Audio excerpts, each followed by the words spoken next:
It's time to have a look back at the week that was with Australia's favourite cartoonist, Mark Knight, who joins us tonight. Mark, great to catch up with you again, my friend. I do want to do one thing, though. I want to go back to the weekend of the Bondi stabbing at Westfield Bondi.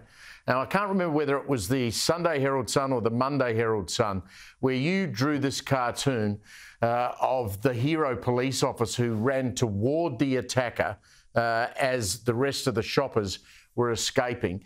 Now, it must be difficult to draw a cartoon about such a serious and graphic incident. Take me through this illustration, because I thought this is a brilliant, brilliant cartoon, and if you don't win an award for that, I'll go he. Talk us through it, mate. Well, like everybody, Steve, I found about this event through the media and living in Melbourne, of course. And, you know, you just I just sit there for a few hours and take it all in. But I also match that with my immediate response to it, because I think that's the power of the cartoon, which is like that immediate reaction to it. And like you just said, I think the reaction, as with everybody, was, you know, when everybody was running for safety and they were being encouraged to run by security staff, you know, there were several people that stood up and actually ran towards it. Of course, we had the Bollard man, which I was considering. We had, of course, the tragic security guard who was killed, who we honoured today. But I think Amy, the police inspector, stood out. She was the first responder. And so I wanted to pay some sort of tribute to her. And, you know, the cartoon has to be very simple in these situations. I don't think you can have too many words. I think you just have to sum it up in a very quick image that when people look at it, they understand it straight away. And the idea was that everybody was going one way and she was going in the opposite direction, which showed, I guess, her courage in such a chilling situation. And I think the cartoon did work because you understand it straight away. It was absolutely brilliant, Mark. I don't need to tell you that. Everyone who saw it, everyone spoke to me about it, said that.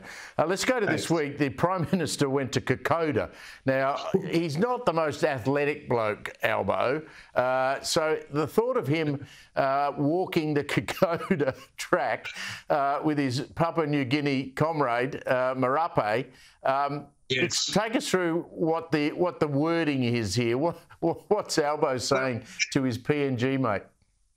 Yes, it's walking Kokoda now and then, and I love history, and that iconic photo of the digger, the wounded digger in World War II, being helped along the Kokoda Trail by a local tribesman who we knew affectionately as the Fuzzy Wuzzy Angels. And I saw this similarity between those two, and now, you know, Albo walking along with James Marape along the Kokoda Trail, and I thought, you know, maybe I can use this with a sort of political analogy. And of course, you know, Albo does have a few little injuries from opinion polls lately. So there I had James with helping him down the track.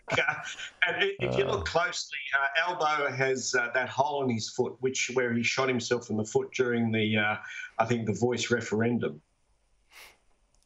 You are a star, mate. The Melbourne injecting room, that's now been scrapped. You also drew a cartoon about that. We're all glad it's been scrapped. Let's have a look at what you said about the heroin room disappearing. There's Jacinta Allan, the Premier.